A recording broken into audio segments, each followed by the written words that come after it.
Hola, Jauma. ¿Qué tal? Buenas tardes. ¿Cómo estás? Muy bien, ¿tú qué tal? Bien. Bueno, este día de más fresco, ¿no? Parece la primavera. La, Entra, no entra, entra, no entra. la verdad que sí, la verdad que sí. Ah, Aquí en Alcudia ha llovido toda la mañana y bueno, luego por la tarde ha aflojado un poco, pero bueno, no sabemos si empieza verano, si sigue invierno, pero bueno, bien. Primavera es así. ¿Qué tal las fiestas? Bien. Estas Bueno, fiestas de Semana Santa. bueno, fiestas siempre van bien. Lo que pasa que a mí tampoco me gusta que haya tantos días de fiesta, pero bueno, bien. Me gusta tener cosas que hacer y bueno, si miramos un poco el tema de Semana Santa, jueves, viernes, sábado, domingo, lunes y bueno, los niños que esta semana también han tenido pues vacaciones toda la semana, Eso uh, es tal vez demasiados días. muy bien para ellos, pero para nosotros no tanto. Sí, sí, Exacto, ahí estoy de acuerdo. En ese sentido sí que te entiendo que demasiados días. Ahora ya lo empiezo a entenderlo, sí. exacto. Eso es verdad. Y tú que eres madre, pues bueno, te tocará aguantarlos en casa más tiempo. Sí, hombre, está bien porque es verdad que haces como más cosas con ellos, pero bueno, sí, sí que se hace un poco más durillo. Y nada, es un gusto tenerte aquí en Medical SR, Jauma.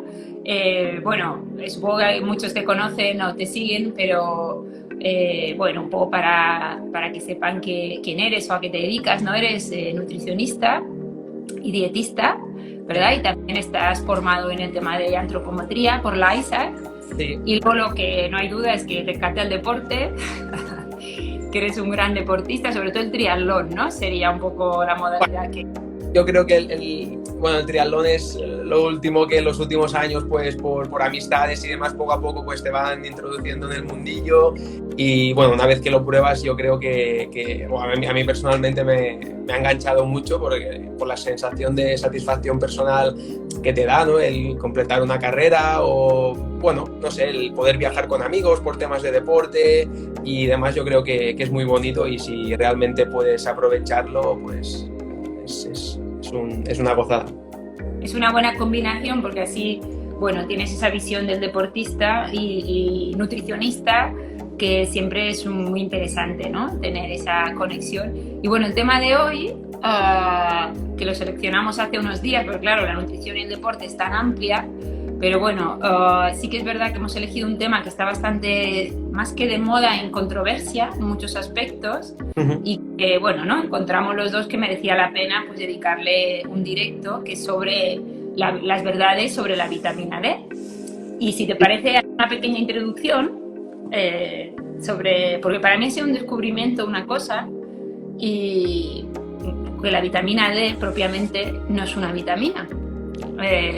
Bueno, la realidad es que no, y de cada vez pues como que se está demostrando que realmente es así, no es tan una vitamina en sí, sino ya la podemos catalogar como de prohormona o hormona. Entonces, bueno, más que nada por su efecto pleiotrópico, ¿no? Ya que, bueno, es una hormona que tiene muchas funciones en diferentes partes del organismo, ya sea pues a nivel muscular, a nivel del sistema inmunológico, que es aquí donde realmente pues por el tema de la pandemia del COVID ha cogido tanta importancia, muscular, a nivel cardíaco, que tú seguro como Patricia, como médico del deporte, pues estarás muy al día de la importancia de la vitamina D a nivel cardíaco, a nivel renal, a nivel hepático, es decir, es una hormona que interactúa con muchas partes de nuestro organismo. Exacto. Eso yo creo que es relevante empezar por ahí. Claro, no le vamos a quitar el nombre de vitamina, No. pero sí que el llamarla prohormona, bueno, como has dicho tú, el efecto pleiotrópico, que eso es una palabrota técnica, pero quiere decir, como ha explicado Jaume, que actúa en diferentes puntos del cuerpo, merece importancia porque nos va a ayudar a entender todo lo que puede hacer, lo que implica sus déficits y también la importancia a la hora de suplementar, porque claro, una cosa es una vitamina, por ejemplo, hidrosoluble, que podamos encontrar en los alimentos, en las frutas, que de ahí la diferencia. Ejemplo. Exacto. Y la otra es la vitamina D, que como ahora contaremos, pues que hay que mantener unos márgenes porque si nos pasamos, pues podemos tener problemas, ¿no? Entonces, cuéntanos un poco, Jaume, los tipos, ¿no?, que tú conoces de vitamina D y cómo la podemos obtener, básicamente. Vale, bueno, en vitamina D pues sabemos que hay dos tipos, que sería la vitamina D3, que tiene el nombre técnico de colecalciferol, y luego tenemos la vitamina D2, que recibe el nombre técnico de ergocolecalciferol. Entonces, ¿cómo obtenemos una y cómo obtenemos otra? La primera de todas, la vitamina D3, que es la con mayor biodisponibilidad, o la forma de vitamina D más biodisponible a nivel fisiológico, la obtenemos básicamente por dos vías. La primera de todas es a partir de la exposición solar, ¿vale? El 80 y 90% de la síntesis de vitamina D a nivel fisiológico pues la obtenemos a partir de la exposición solar, principalmente por la interacción de los rayos ultravioletas de tipo B sobre la piel. Esto por un lado. Y luego, la otra forma de administración de vitamina D sería a través de la ingesta de alimentos. ¿Qué pasa? Que son muy limitados y el porcentaje de síntesis de vitamina D a través de la ingesta es muy pequeño. Hablamos de un 10, un 15, incluso los papers o los estudios más optimistas hablan de hasta un 20%. Entonces, bueno, esto parte de la vitamina D3. Luego la vitamina D2 es un tipo de vitamina D de origen vegetal, ¿de acuerdo? Es un tipo de vitamina de origen vegetal porque se sintetiza básicamente en hongos a partir de rayos ultravioletas también del tipo B. Entonces, la ingesta de este tipo de alimentos supondría la ingesta de vitamina D2 a nivel fisiológico. Pero bueno, yo creo que lo más importante es tener claro que la vitamina D3 es la más activa a nivel fisiológico y es la que más en cuenta es la que tenemos que tener. Que principalmente, aunque se absorbe poco, pero por ejemplo, alimentos que la contienen, ¿no? Pescados grasos, el hígado, ¿no?, de pescado. Claro, aquí por ejemplo, los deportistas vegetarianos o veganos tendrían que recurrir, aparte del tema del sol, que lo hablaremos después en curiosidades, que hay cosas muy chulas, de los hongos principalmente, ¿no?, aparte de la opción de la suplementación, ¿no? Pero me imagino que tendrían más carencias. Bueno, realmente, con el paso de los años el tema de la industria alimentaria ha avanzado muchísimo y en el supermercado, si te fijas o si vas a comprar hongos, muchos te ponen que han sido tratados a través de luz ultravioleta del tipo B y por eso, pues, al estar tratados de esta forma, la empresa tiene el consentimiento o puede demostrar o puede poner en el envase que es una fuente rica en vitamina D. Básicamente por eso, porque como estos hongos han sido tratados con esta luz, pues son ricos en vitamina D. Entonces es un plus de marketing para estas empresas que te venden estos productos. El hándicap pues está en esto, que realmente el formato de vitamina D que contienen estos alimentos no es el más bioactivo a nivel fisiológico, ya que sería la vitamina D2 y la que más nos interesa es la D3. Pero bueno... Hablando de la industria, Jaume, que ahora me has venido una idea, ¿no? Cuando encuentras en el supermercado leche o X producto con calcio y enriquecido con vitamina D, ¿merece la pena comprar ese versus otro que no lo lleve o no lo vamos a absorber? Bueno, yo creo que el boom de la nutrición de los últimos años pues ha hecho un poco que las empresas se pongan un poco a la vanguardia o un poco al pie del cañón en ese sentido. Saben que bueno, la ley es muy clara, es decir, si tú enriqueces o fortificas un alimento con unos márgenes, es decir, le aplicas, por ejemplo, a una leche una dosis mínima de vitamina D en formato sintético a este producto, pues la empresa tiene la capacidad o el permiso, por así decirlo, de poder anunciar en este Tetabric que es un alimento rico en vitamina D. Y yo creo que el hecho de que la industria haya avanzado tanto y haya mejorado en ese sentido, se benefician ellos porque venden más, pero también nos beneficiamos nosotros por tener productos pues, de mayor calidad. O sea, yo creo que es algo algo bidireccional en el que tanto el consumidor como la empresa pues se benefician y la verdad que, vamos, yo creo que eso va viento en popa y que poco a poco pues de cada vez aún iremos viendo productos más innovadores y más interesantes a nivel nutricional. Hay que leer bien las etiquetas, ¿no? Y hemos hablado, bueno, si quieres hablamos un poco de niveles, ¿no? Los niveles, porque como hemos dicho, no es como las hidrosolubles, el resto de vitaminas, que si nos pasamos, pues las vamos a orinar a nivel renal y no va a haber problema alguno. Por si alguien alguna vez se ha hecho una analítica, si no es interesante añadir las analíticas, bueno, lo que se mide normalmente es el 25H3, ¿no? El calcidiol, ¿sí? Si no me corriges, que entre calcidiol, calcitriol, siempre... 5HD es la principal...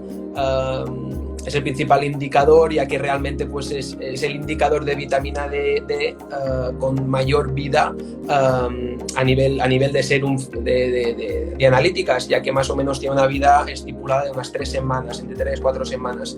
Entonces, al tener una vida tan larga, es el indicador por excelencia que cogen los médicos para ver nuestros niveles de vitamina. Y teniendo en cuenta que se mide este marcador, el calcidiol, bueno, no sé si te lo sabes de memoria, pero bueno, un poco los valores de insuficiencia, deficiencia, normalidad. Bueno, realmente los niveles estarían por encima de 50 nanomoles por litro. Entre 30 y 50, ¿de acuerdo? Estaríamos hablando de una insuficiencia, que quiero dejar claro que no es lo mismo una insuficiencia que una deficiencia. Entonces, hemos dicho que entre 30 y 50 estamos hablando de una deficiencia y por debajo de 30 ya estamos hablando de insuficiencias de vitamina D. Y por curiosidad, bueno, pues algunos deportistas con los que suelo trabajar en invierno, la mayoría, por no decirte casi todos, hemos hecho analíticas completas y hemos mirado los niveles de vitamina D y de 10, pues 8 o 9 deportistas con deficiencia de vitamina D. Perdona, Jaume, que como la conciliación familiar es muy complicada, tengo aquí los 2 enanos. No te preocupes.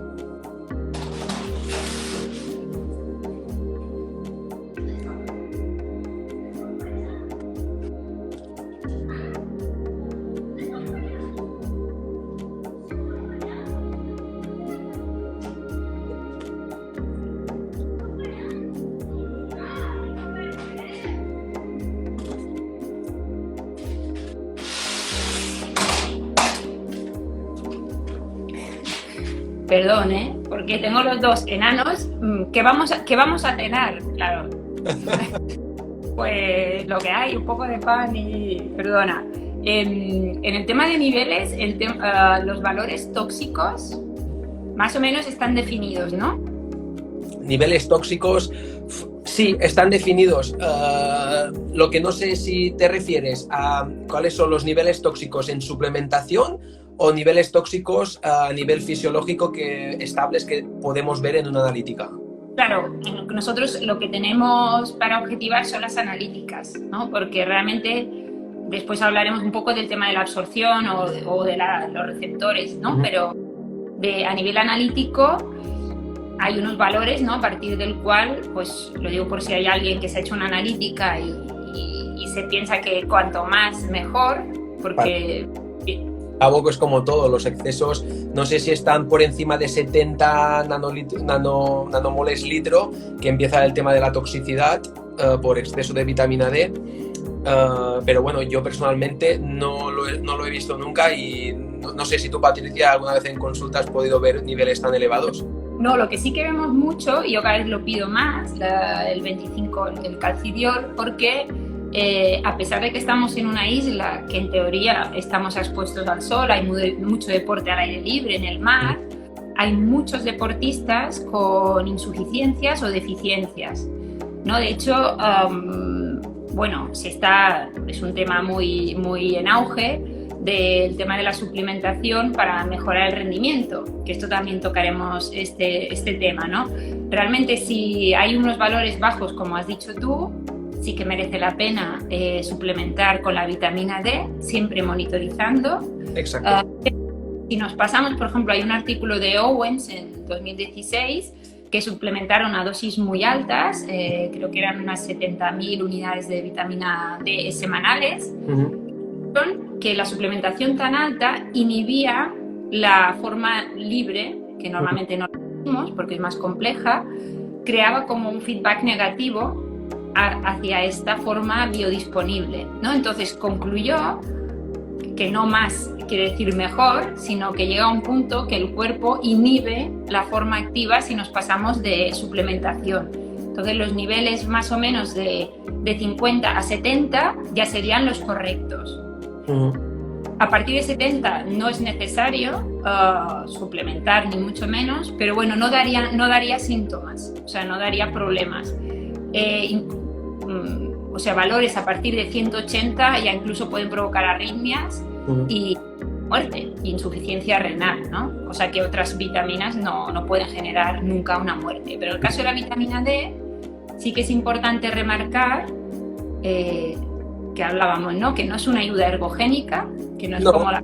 A nivel deportivo sí que ha habido mucha controversia en ese sentido, sobre todo los últimos 2 años, ya que lo que pasa en la sociedad es que la gente extrapola un poco los resultados de los papers, de los artículos científicos. ¿Por qué? Porque para ellos pues una relación lo convierte en una causalidad. Es decir, como por ejemplo si en un estudio te dicen que un X deportista pues tiene unos niveles muy buenos de vitamina D y que este deportista pues está en un estado de forma o está haciendo unos números estratosféricos, pues la gente tiende a pensar que esos números estratosféricos o ese buen rendimiento demás viene un poco condicionado o viene condicionado en su totalidad porque tiene unos niveles de vitamina D altos o bajos, lo que sea.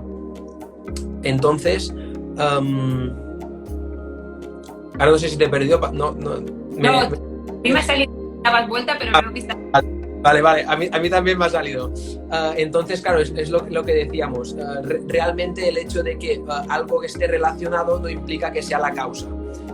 Porque lo que sí que es verdad es que los estudios científicos concluyen muy bien es que una persona o un deportista con unos correctos niveles de vitamina D, porque se suplemente de más, no va a mejorar su rendimiento físico. Entonces, claro, aquí es donde nosotros tenemos que matizar que si nosotros hacemos una analítica a un deportista, ese deportista entra dentro de los parámetros, pues no tenemos el por qué decirle o por qué tener que suplementar con vitamina D. Aquí un mensaje muy claro sería... Patricia, ahora me toca a mí levantarme, un segundo, perdón. Haré yo el tema de... Una cosa importante es que tener en cuenta que la vitamina D siempre va a estar indicada por un médico, ¿vale? Igual que las otras no hay demasiado problema, uno se puede suplementar tranquilamente. Jaume decía que para suplementar la vitamina D, ahí como mensaje muy escueto sería que siempre tiene que haber un médico detrás, ¿vale? Por ejemplo, yo veo déficits de vitamina D, normalmente hago una pauta de una ampolla de 25.000 unidades cada 15 días, que es bebida, y luego a los 3 meses le vuelvo a pedir el calcidiol para controlar, o sea, no los dejo de forma crónica a tomarse vitamina D. También es verdad que no es lo mismo en invierno que en verano, o sea, en invierno sí que tendríamos que tener más en cuenta todos los deportistas cuál es nuestro nivel de vitamina D, el calcidiol, y si está en un nivel menor de 50, tomar la suplementación, que más o menos se habla de unas 4.000 unidades diarias de mantenimiento, por ejemplo, en invierno. No es una pauta fija, porque como estás diciendo tú muy bien, pues variarán los niveles, también de la alimentación que esté tomando, del sol que esté recibiendo. Pero bueno, sí que es verdad que vitamina D suplementación igual a una indicación médica, lo digo a nivel de seguridad, ¿no? Para tener un poco el control. Del tema de la exposición de verano, invierno y tal, leí un estudio que publicó la Universidad Politécnica de Valencia bueno, que en resumen, daba unas conclusiones muy interesantes a nivel práctico y comentaba que para poder sintetizar la cantidad de vitamina D necesaria en invierno se tenía que tomar bueno, realmente en invierno, pues claro, por el tema del frío, la cantidad de piel expuesta al sol es muy poquita. Y concluía que con un 10% de la piel expuesta al sol, teníamos que estar 130 minutos tomando el sol. Claro, a nivel de tiempo y disponibilidad, claro, es muy limitado. Y en verano era un 30% o un 40% de exposición de piel al sol, simplemente entre 10 y 15 minutos. Claro, si nosotros tenemos en cuenta que entre el 80 y el 90% de la síntesis de vitamina D pues proviene de la exposición solar, y nosotros en invierno pues prácticamente no tomamos nada al sol, y que para poder sintetizar niveles correctos de vitamina D tenemos que estar unos 130 minutos aproximadamente, claro, es prácticamente pues normal que casi 9 de cada 10 personas pues presenten deficiencias de vitamina D en invierno. Claro, y si te parece, pues después hablaremos de las curiosidades del tema de los rayos y la absorción, las funciones, porque vale, si quieres empiezo yo por la fácil, que es sobre los huesos, ¿no? El tema del hueso, bueno, pues hay tres fases en la síntesis del hueso: la de destrucción, recambio y luego el famoso osteoblasto, es la célula que genera hueso.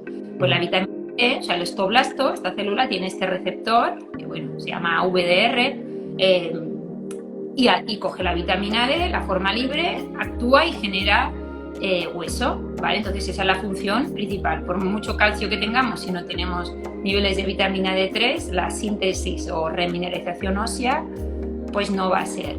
En deportistas que tienen deportes de impacto, como el correr, tienen este nivel de mineralización ya más alto, pero en cambio hay deportistas, por ejemplo el ciclismo, que no hay ese impacto, tienen una remineralización mucho más baja a igual nivel de vitamina D, que esto también es muy curioso, porque tendríamos que ver que a lo mejor a mismos niveles, según la disciplina, según la exposición solar, pues el hueso va a estar mejor remineralizado o peor. Y luego tiene funciones. Yo creo que sí, realmente los deportistas que trabajan con carga, con pesos, aparte de que ellos tienen un hándicap superior a los deportistas que no tienen impacto en cuanto a remodelación ósea y masa muscular, claro, si juntas un deportista que practica un deporte sin carga y que encima tiene déficit de vitamina D, claro, a nivel de calidad de hueso es muy pobre en ese sentido. Entonces, claro, ya que trabaja, que es un deportista que entrena sin cargas, al menos nosotros como profesionales creo que nos tenemos que asegurar que tenga unos correctos niveles de vitamina D, más que nada porque ayude, ya que sabemos que la vitamina D ayuda a fijar el calcio a nivel óseo, pues que al menos tenga unos correctos niveles de vitamina D y pueda fijar el calcio de forma. Exacto. ¿Y más funciones? ¿Qué nos cuentas? Más funciones. Bueno, es que, como hemos comentado al inicio, pues yo creo que, bueno, personalmente no, pero sabemos que actúa a muchos niveles y con muchos órganos. Por ejemplo, bueno, podemos hablar un poco del tema del sistema inmune, ¿no? Que tanto boom pues ha habido con el tema del COVID y demás. Lo que sí que sabemos es que todo lo que son pues células del sistema inmune, macrófagos, células T, células B, linfocitos B, linfocitos T y demás, pues ¿qué pasa? Que todas estas células que conforman el sistema inmune tienen receptores de vitamina D. Entonces, claro, si nosotros sabemos que las células que conforman el sistema inmune tienen receptores de vitamina D, aquí recabe toda la importancia de que nosotros, pues el hecho de que tengamos unos niveles correctos de vitamina D, pues implica que nuestro sistema inmunitario pues funcionará de forma correcta. Y es un poco aquí en donde las empresas farmacéuticas y demás se aprovechan un poco para colocar su producto en el mercado, haciendo creer que todo el mundo pues necesita un extra de vitamina D en ese sentido. Entonces, bueno, volvemos un poco a lo de siempre. Vamos a analizar, a individualizar, a ver si esa persona tiene o no tiene déficit de vitamina D, en qué situación se encuentra, porque como hemos comentado, no es lo mismo un déficit que una insuficiencia, y en función de su estado, pues vamos a ver qué le pautamos, porque claro, si nosotros, por ejemplo, detectamos una insuficiencia en verano, ostras, tal vez con una pauta de exposición solar es suficiente y no tenemos el por qué tener o recomendarle que tome suplementación. Entonces, bueno, como cada persona es un poco un mundo, pues yo creo que individualizar es la clave en ese sentido. En el tema inmunológico hay un estudio también que suplementaron, no sé si eran 5.000 unidades a un grupo de deportistas y se vio que fabricaban, o sea, que generaban más IgAs y que es sobre todo el de sistema de defensa adquirida de la parte superior de vías respiratorias altas, y se vio que en este grupo suplementado tenían mucho menos episodios de infección respiratoria. Y dolor de cuello, amigdalitis, clínica respiratoria, no hablaban de neumonía, ¿no? Era todo vía alta, pero que sí que se vio que habían generado, se les medían las IgAs, que son las inmunoglobulinas de la mucosa de vía alta, y que generaban más, ¿no? O sea que ahí la vitamina D por encima de 50 funciona perfectamente el sistema inmunológico debido a la vitamina D. O sea, habrá otras causas, no quiere decir que no. Sí que es verdad que en la WIP, no sé si lo leíste o salió hasta en el periódico, salió un estudio, ¿no?, con varias carencias. Vieron que la gente tenía carencias de zinc, vitamina D, C, bueno, y otros más. Si quiere otro día podemos compartir ese artículo. Pues habían tenido mayor o tienen más riesgo de exposición al COVID y mayor gravedad si lo cogían, ¿vale? Fueron un estudio que compararon los que lo habían sufrido más o menos y por zonas también, ¿no? Entonces hay que tener un poco a sus correctos niveles pues todos estos al final también Patricia, no sé si es el mismo estudio que tú estabas comentando, pero sí que se vio que un grupo de deportistas que trabajaban o bueno, que entrenaban en ambientes muy fríos y tenían unos niveles correctos, es decir, seleccionaban dos grupos, unos con unos correctos niveles de vitamina D y otros con unos niveles de insuficiencia de vitamina D. Se observó que los que tenían insuficiencia de vitamina D realmente sí que tenían muchos más episodios de resfriados a lo largo del año que aquellos que tenían correctos niveles de vitamina D. Entonces, es importante, no parece una tontería, pero bueno, si se puede solucionar o mejorar de esta manera. Sí, pero algo tan sencillo como mantener unos correctos niveles de vitamina D, que realmente es sencillo, porque es decir, a nivel analítico y demás, tú puedes más o menos controlar en qué estado estás, pues a ver, a lo mejor en una persona, en un deportista amateur no es tan importante, pero si, por ejemplo, una persona que está preparando unos Juegos Olímpicos de invierno, que su exposición al sol es prácticamente nula, que su síntesis es prácticamente nula y que enferma cada 2x3 o que cuando viene la competición pilla un resfriado por algo tan insignificante como un déficit de vitamina D, pues ostras, claro, aquí dices, ostras, estoy tirando por la borda meses y años de trabajo. Exacto. Y luego en deportistas, otra función importante es a nivel cardiovascular. Bueno, deportistas y no deportistas, pero bueno, como sabéis, el corazón del deportista tiene una adaptación, ¿no?, al deporte. Pues hay aumento del gasto cardíaco por una hipertrofia, sobre todo de la pared del ventrículo, la frecuencia cardíaca se adapta, se suele bajar y tal. Vale. Pues resulta que la vitamina D también actúa en esta musculación, vamos a decirlo así, del corazón. Entonces, para el deportista, para poder mejorar, ahí sí que hablaríamos de rendimiento, porque es fundamental tener un buen gasto cardíaco como deportista. Si tienes una buena remodelación cardíaca, rendirás mejor. Pues la vitamina D también tiene un papel importante en esto, en la pared muscular del corazón, además de que mejora el tono vascular y regula la tensión arterial.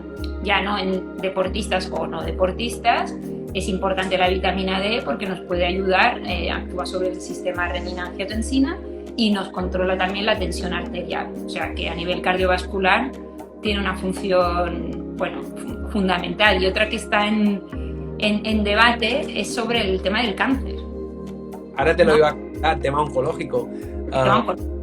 Yo, por ejemplo, tuve la suerte de ayudar a nivel nutricional a una chica que tuvo un cáncer, y una de las primeras cosas que le pregunté cuando vino a la consulta era si su oncólogo le había, supongo, al fin y al cabo, cuando entras un paciente nuevo, paciente oncológico y demás, lo primero que hacen es analíticas completas, ver cómo se encuentra de todo y demás, y a nivel de parámetros nutricionales miraron muy pocos, pero muy pocos.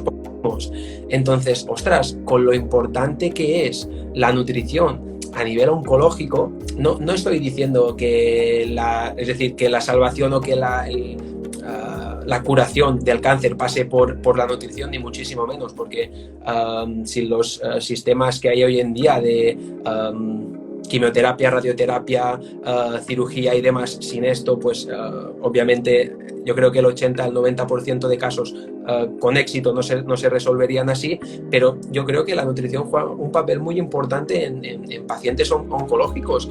Y yo qué sé, si le preguntas, ¿el oncólogo te mide los niveles de vitamina D?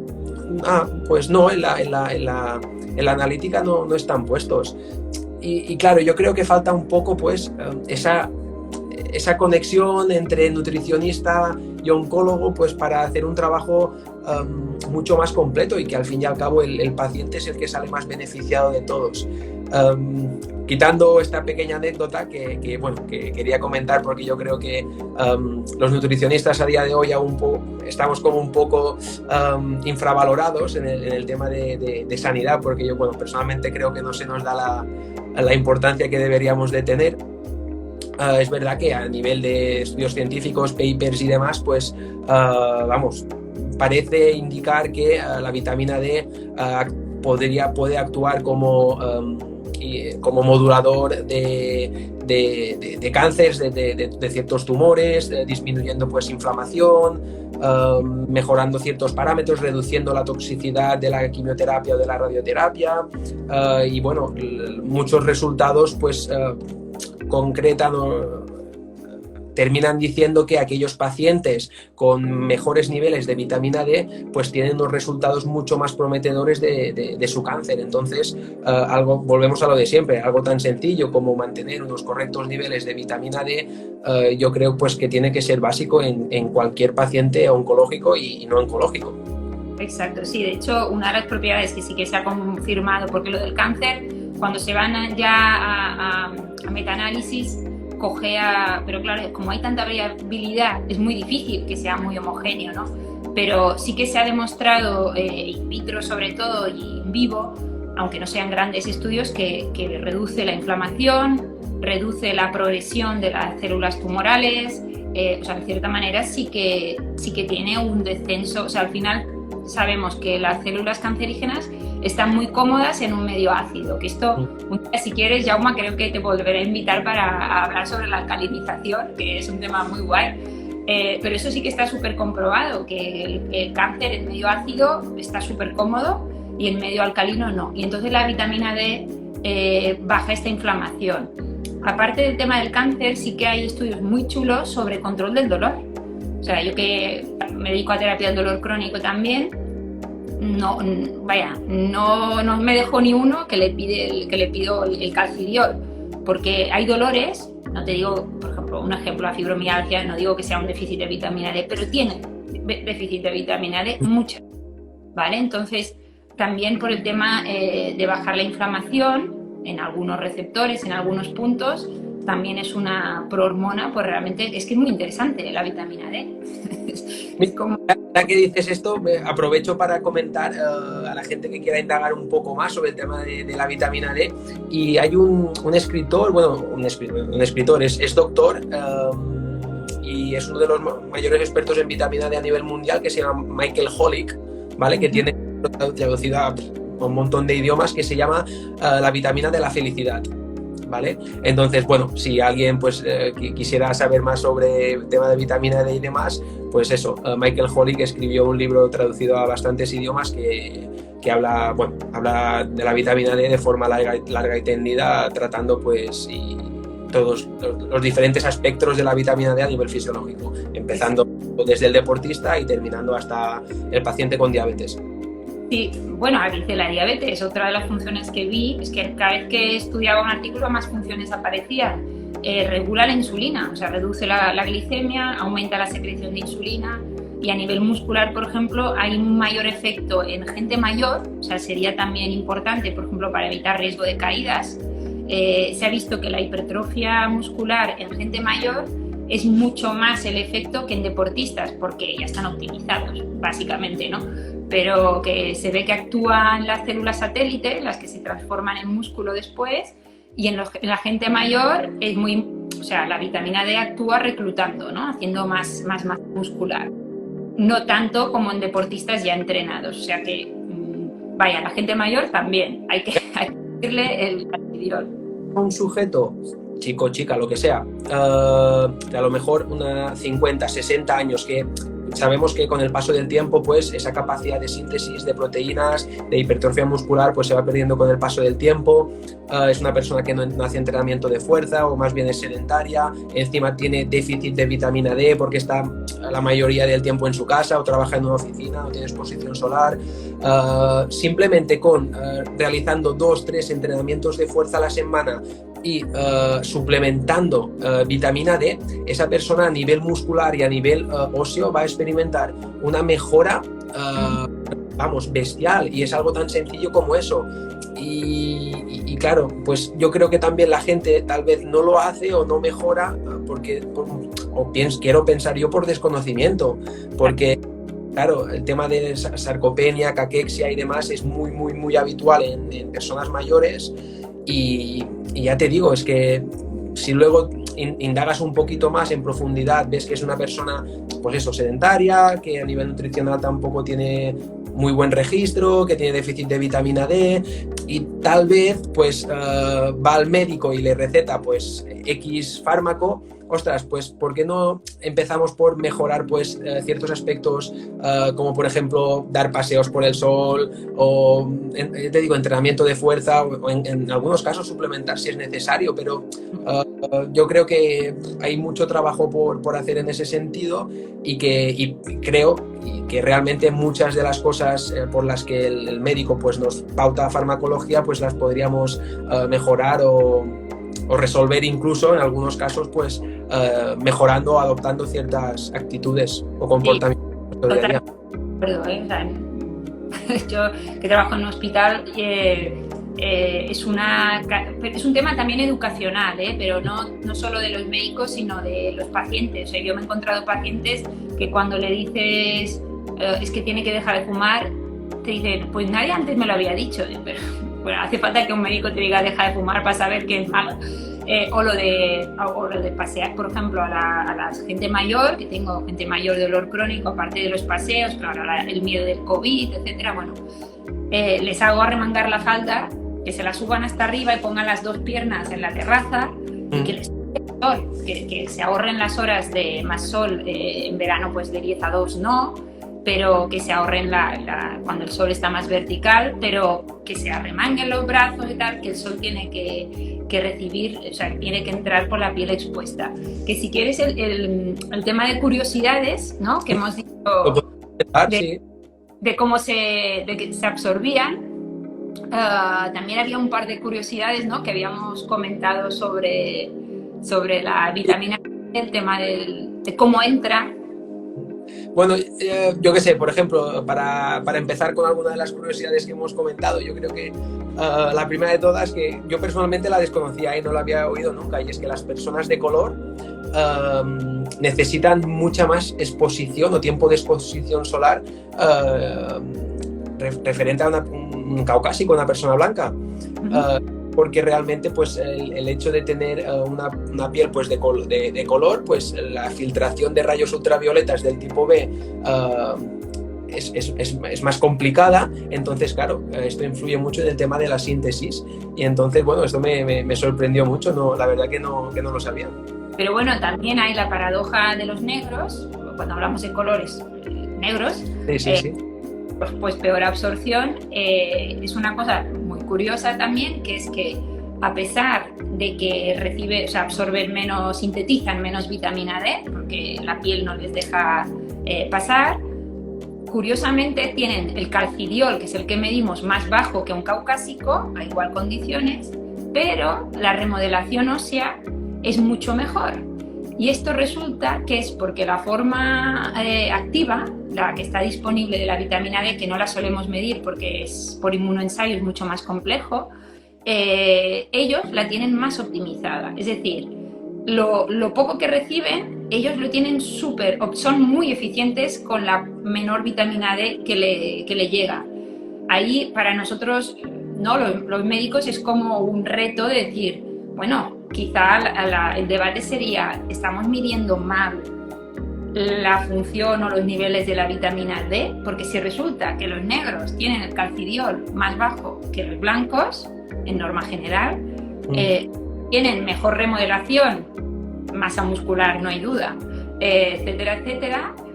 Ostras, si son más eficientes, vamos a aprender de ellos qué tienen dentro de ellos. Son los receptores, son que la forma disponible, la libre, que no podemos medir, es mucho más alta.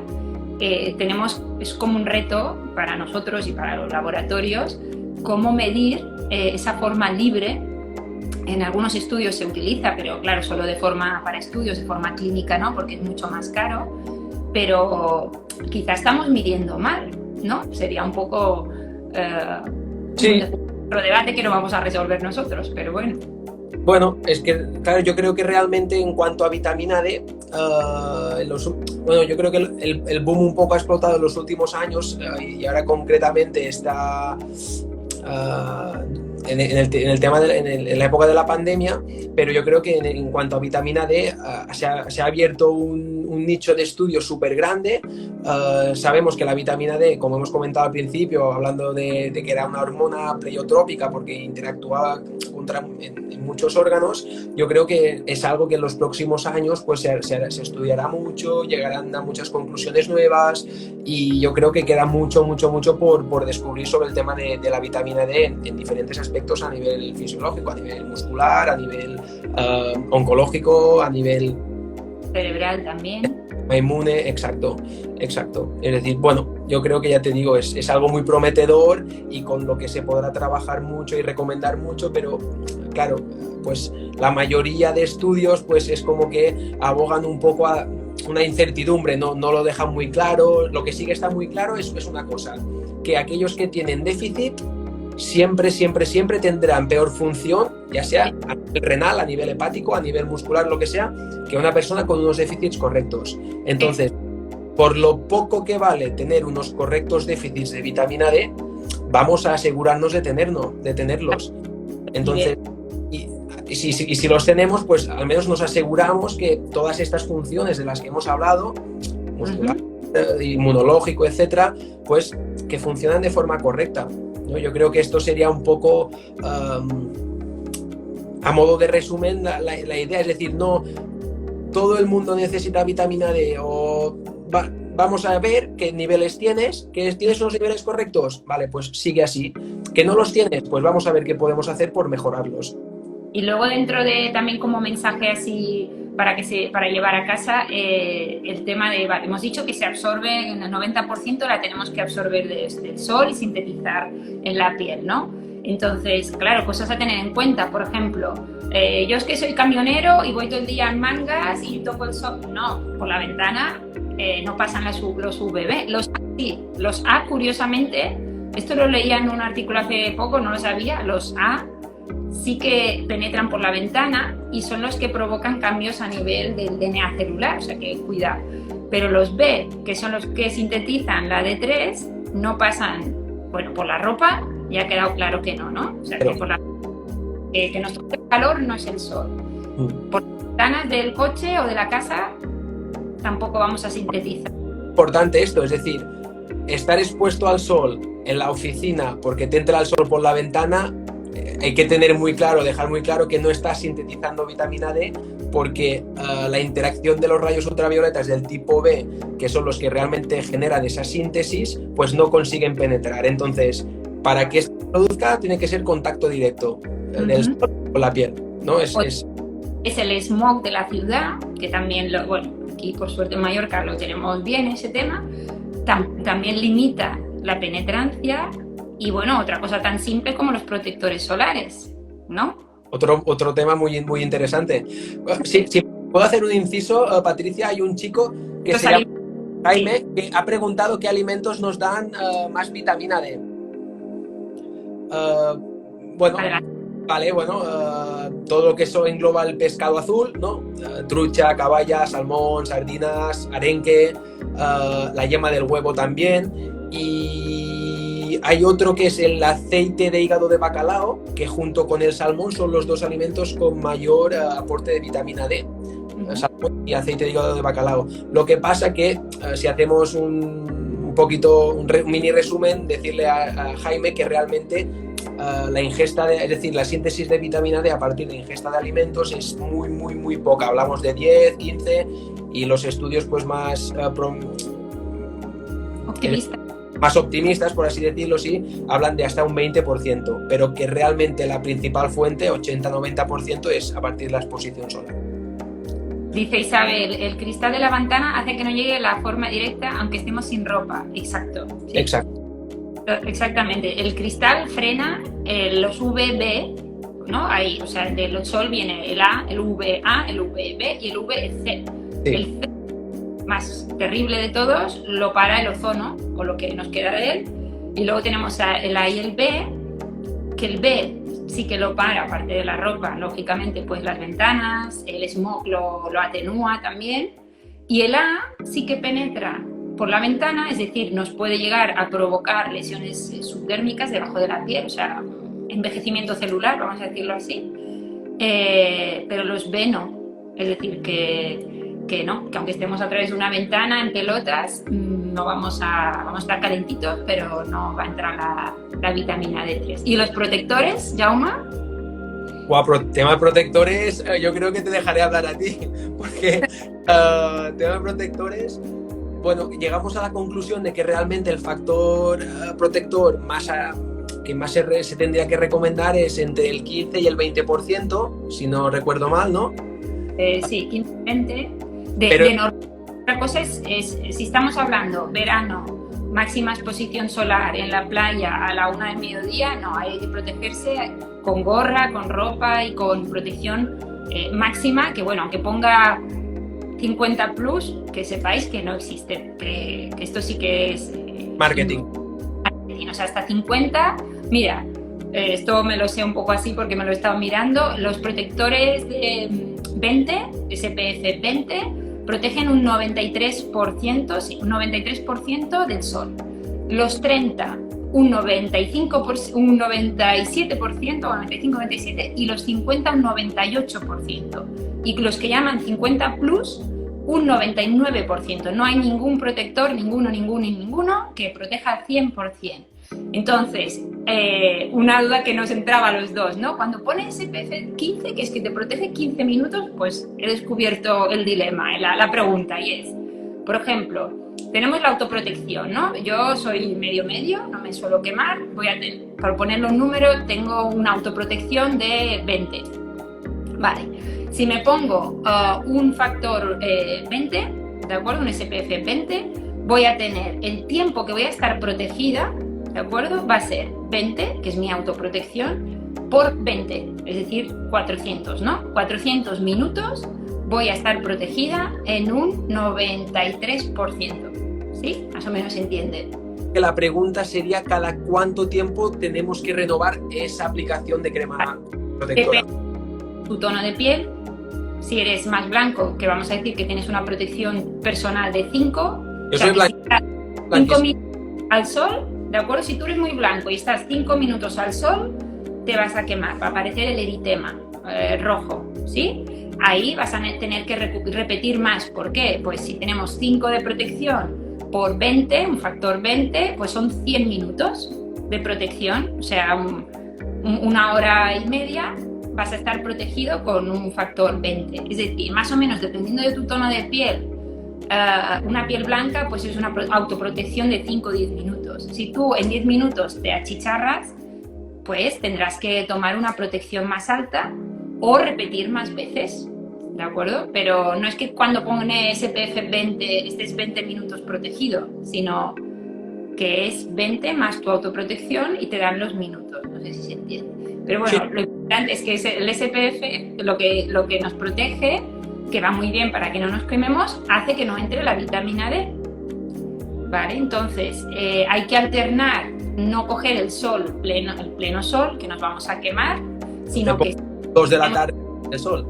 Exacto, de la tarde o de la primera hora de la mañana, que nos toque el sol directamente en la piel, sin protección o con protección muy bajita. Aquí creo que, mira, personas depresivas también tienen beneficios la exposición solar, claramente. O sea... Es que otra de las muchas funciones de la vitamina D es a nivel pues psicológico. Psicológico, a nivel... Se nota muchísimo porque yo creo que simplemente con una exposición solar de estar tumbado, que te da el sol, que te da el aire y demás, cuando te levantas lo notas automáticamente que estás mejor. Es decir, el hecho de la exposición al sol, esa síntesis de vitamina D y tal, otro de los factores que promueve pues sería ese, el bienestar, yo creo que a nivel psicológico. Bueno, al contrario, en países tipo Finlandia con poca exposición solar, la tasa de suicidio y depresión es mucho mayor. Pero mira, como ahora veo que hay preguntas muy chulas, que nos quedan 7 minutos, no quiero que esto en seco. Vamos a hacer una cosa, como esto lo colgaremos en el feed, en el feed de Medical, queréis, o aparte es que están bien las preguntas, lo ponéis en comentarios y así os vamos contestando en el feed y no nos quedamos a medias, ¿no? Un poco, porque luego, bueno, muy importante, que es no autosuplementarse. No sé si estás de acuerdo, Jaume. O sea, es decir, bueno, ahora han hablado de la vitamina D y como es tan buena, me voy a la farmacia a ver qué me venden, ¿no? Exacto.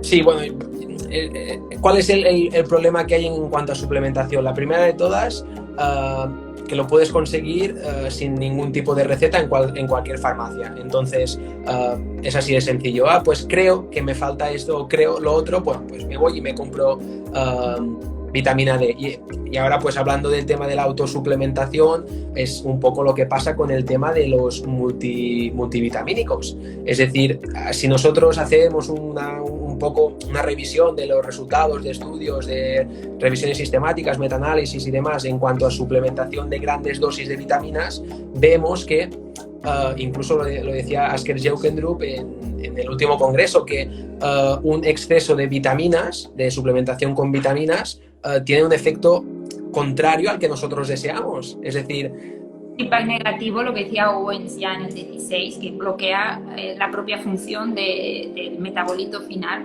Sí. Exacto. Entonces, claro, nosotros nos pensamos que por ingerir más, pues nuestro rendimiento o cualquier efecto que nosotros esperemos de ese producto será el deseado y a lo mejor estamos haciendo todo lo contrario.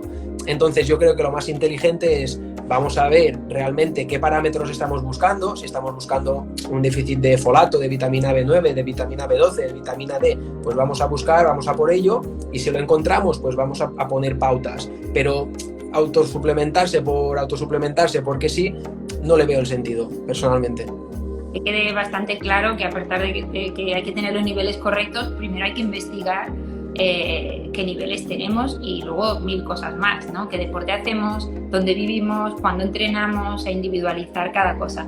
Y ya un poco para acabar, otra de las curiosidades que me ha encantado leer, lo del Homo sapiens, ¿no?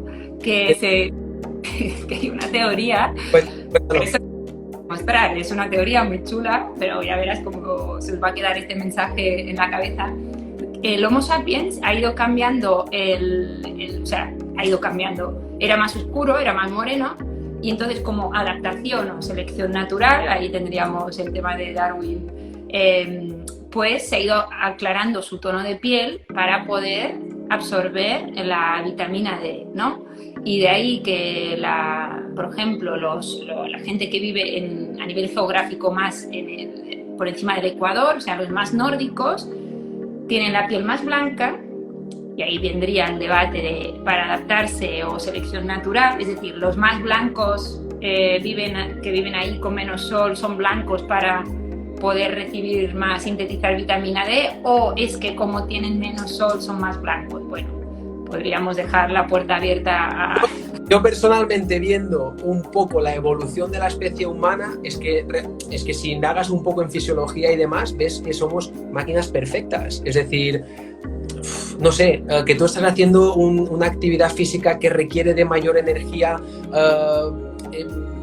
es decir, sintetizas glucosa, es decir, bueno, cualquier función, o el tema del bombeo del corazón. Es decir, yo personalmente quiero pensar o pienso que el hecho de que la gente que vive en países nórdicos del norte de Europa, como Finlandia, Suecia, demás, etcétera, pues yo creo que son pues más blancos por el hecho de que como les da menos el sol, y sabemos que la gente con una pigmentación más blanca pues aceptan o sintetizan con mayor facilidad el tema de la vitamina D, pues yo creo que un avance de la especie para adaptarse en el medio.